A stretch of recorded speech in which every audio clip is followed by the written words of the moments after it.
Hey guys, what is going on? It is Spherical here, and today we are back with episode number, is this 6 or 7? Did I already lose count, man? Come on.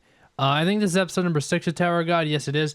Last time on, the episode left off with a bit of a cliffhanger. Rachel was coming in to talk to Bam, or to see him. I mean, was he awake? I can't remember. But, again, last episode till the end of the King of the Hill type test, which saw no victors.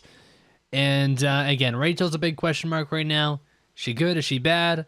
What's the deal? I don't think she's as sketchy as I originally thought, because it seems like she still does care about Bam. At least I think. So, yeah, but I don't know. We're gonna start this episode. Again, keep in mind, guys, this is halfway through the season at this point, which sucks to say, but yeah, somebody had to say. Anyways, let's start the episode. Okay, so she's here to talk to Kun.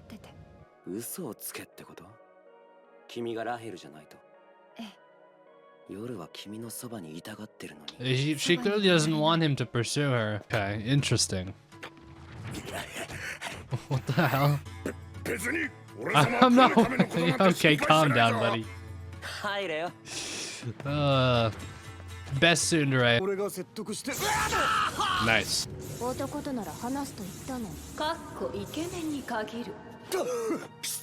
Yep.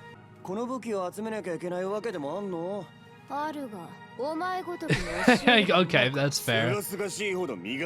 Can you tell us, the viewers? I want to know. Imposter.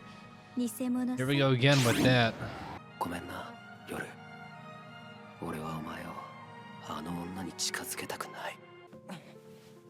Nothing happened while you were asleep.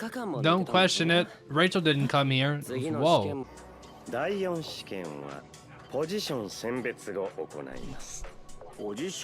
Yeah, what kind of positions?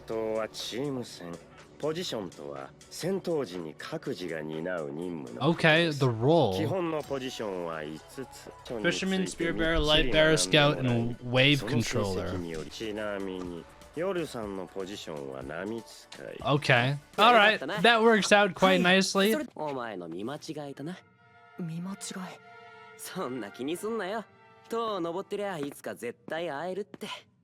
That would pose a completely different to Bam, though, because she literally looks like she is Rachel. That is her face, her body, right? So, unless he really passed it off as just somebody who looks similar. Of course, we know that it is Rachel, but...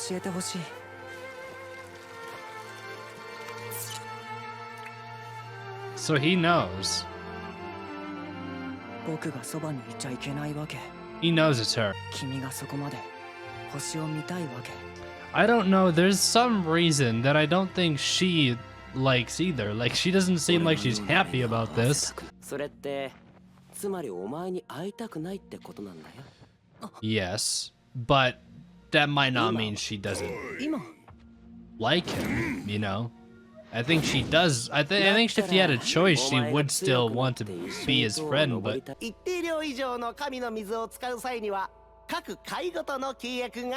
So these are all of the wave controllers, okay. I can see why he would be a wave controller, So he didn't even know that he had formed a contract? Okay. Okay. Yeah. I guess, if you're the administrator. It's a shackle. So how does this work? Like, what is the contract supposed to be? Like, what can you, like, what does it bind you to then? Okay. Well, bye. Good get together, guys. Oh, is that that's the red-haired girl from before. Okay. Okay. She was pretty badass. I already forgot that he's a guy again, too. I totally thought he was a girl again.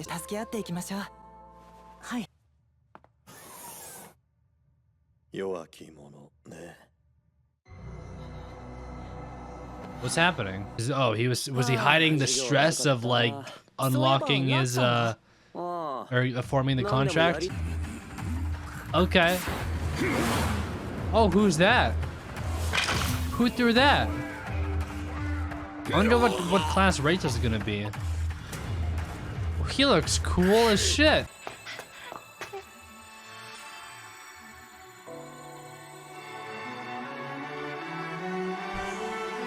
Damn, yeah, she feels jealous now, or sad that she can't be part of that group with Bam. What is up though? Why is that the case? I definitely got the wrong impression of Rachel, I think. I think she is a good person.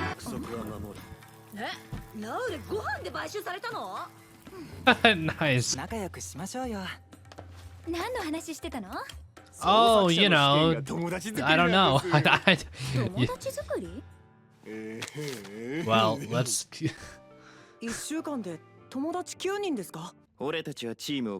Oh shit, they have. Wow, okay, they don't agree with that.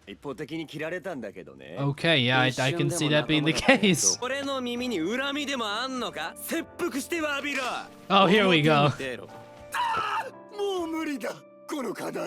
I think you guys are doing just fine. I don't... Okay. I don't know if I trust her or not though. She's kind of scary still. Oh. Oh, okay then, never mind. I guess that's impossible. Oh, so she's a princess. Is everybody a princess? Is every female character we meet gonna be a princess? Yeah. Well, are they? Because ANAAK didn't... Yeah, it's kind of weird how it works. Yeah. They don't all, like, know each other. What if she's a princess too? What happens if you fall? Are you just gone? You use needles? Enough to prevent death. Basically you don't want to fall. That's what she's saying. Well, why needles though? Why would you have to use needles?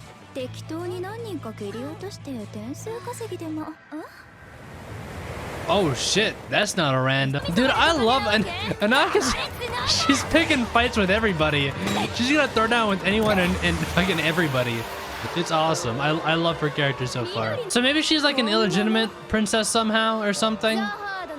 Like something about the way ANAAK became a princess maybe is not sitting well with this girl. What's her name again? Endorsi. So to get this straight, are they being split up for all of their games in their class, like their respective classes? Yeah, it looks like that's how it's working. Yeah, okay. I just wanted to be clear on that. So these are all the wave controllers here. What is Kun part of? I'm guessing the fisherman is what we saw with ANAAK and Endorsi. Like, I'm guessing this is what this is. That would fit the description pretty well. I'm guessing, okay, I'll save it till later.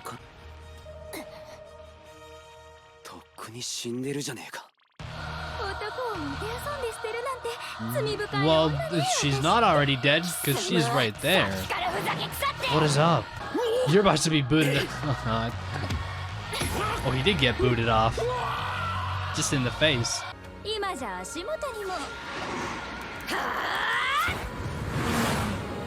Oh, whoa.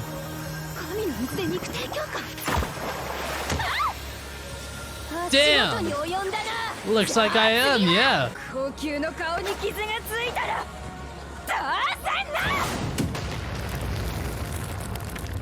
Jeez. Okay, these two are really going at it. ANAAK'S oh, so she's not even... Oh. So does that make her not a princess then?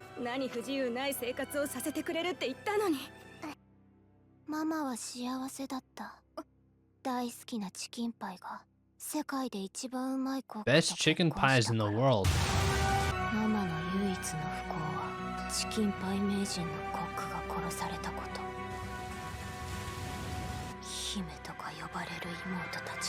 Oh, so they were, I guess, outcasts. Her family was. To get revenge on... Okay, that makes sense. You would be one of them. Alright guys, so this was an incredibly loaded episode with information, which is what I love to see from a show like this that is, well, chock full of information to be had, or to be given. So, to begin with, we've been given these 5 different classes or categories that each of the participants are going to be put into. So, for example, we have Bam, of course, who's a wave controller. He's also with like Lauro and Ho, I think, Ha, whatever. I don't know. There's that kind of group. We also saw some of the spear bearers. There's this cool looking like samurai looking dude.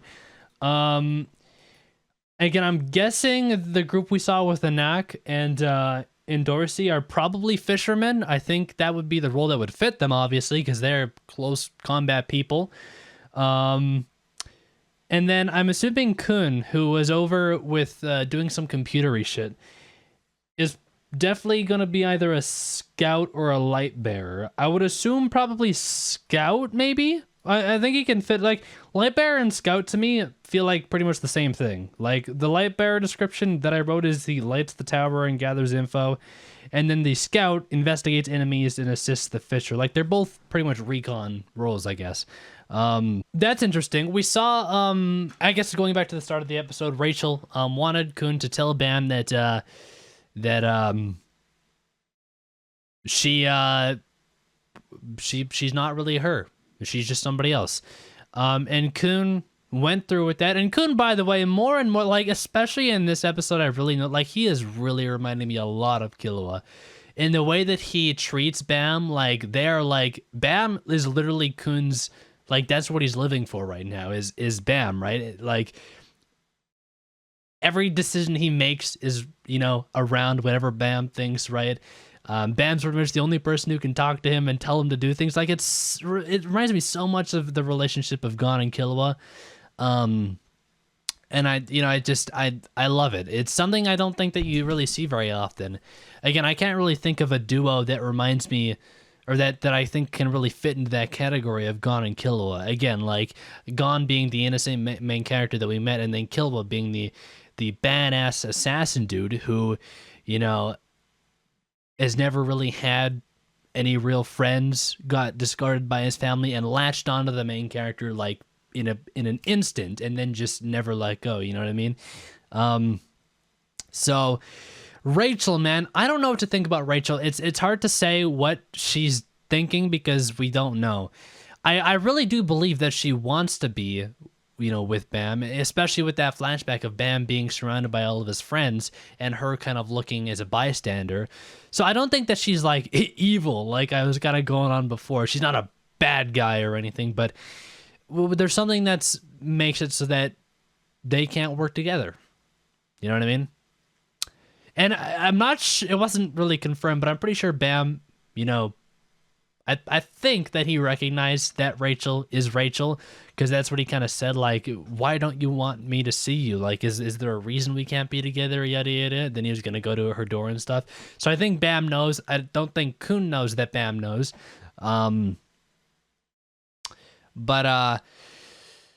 Yeah, so that's interesting. And then, man, the second half of the episode was filled... Oh, I guess before we go to that, we had a lot of the characters making friends and stuff, which is good to see. Again, I think now that everybody's kind of, like, acquainted with each other and stuff, I feel like the masks are starting to come down, the mind games are starting to wear off, and everybody's just realizing that they're all, you know, people. They gotta make friends here and stuff.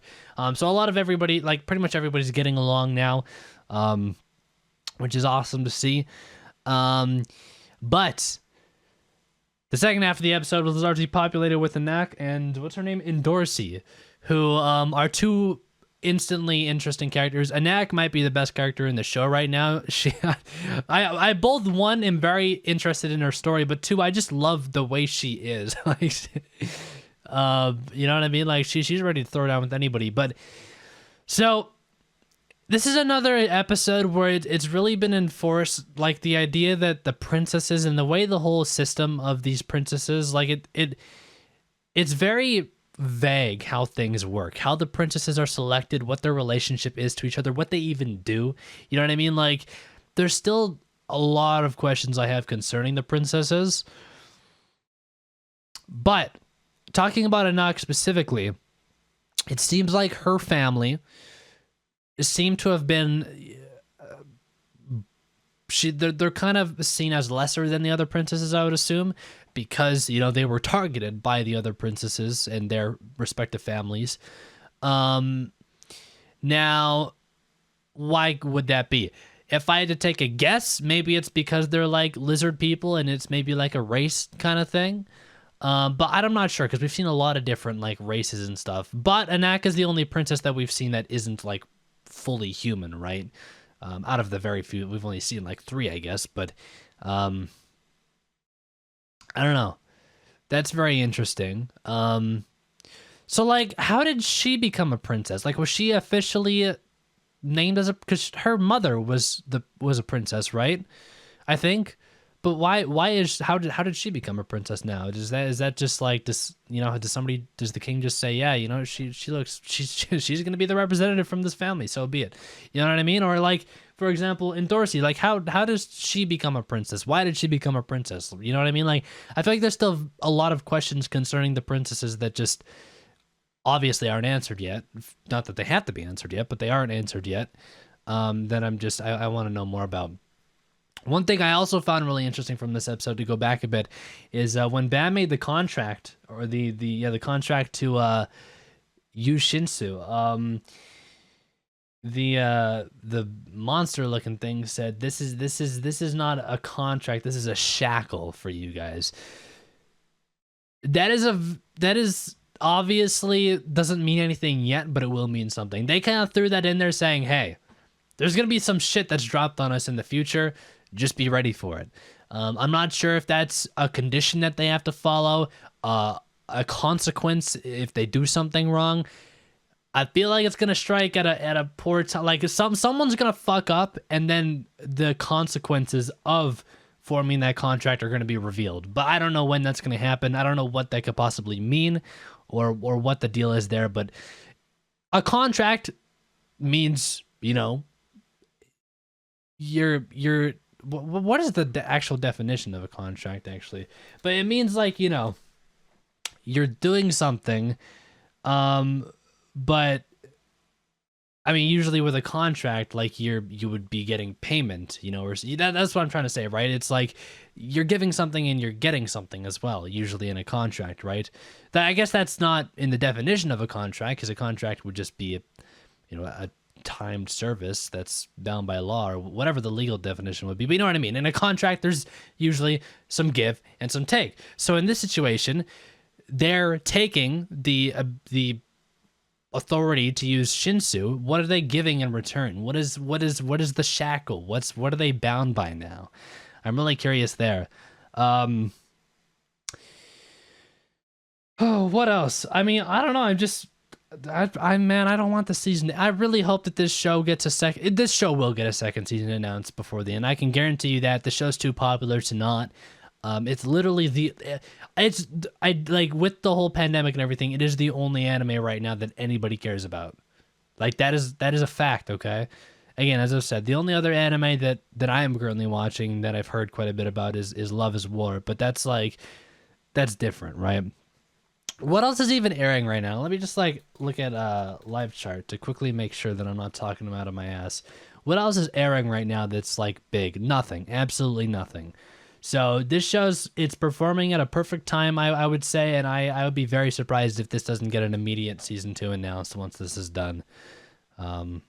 Plus, again, being a Crunchyroll original and having that blanket of Crunchyroll and stuff, I don't see any reason why they won't have a second season right away within a year after the first season. I don't know. I can't see it taking any longer. But anyways, I'm getting off track, so I'm gonna leave it off here.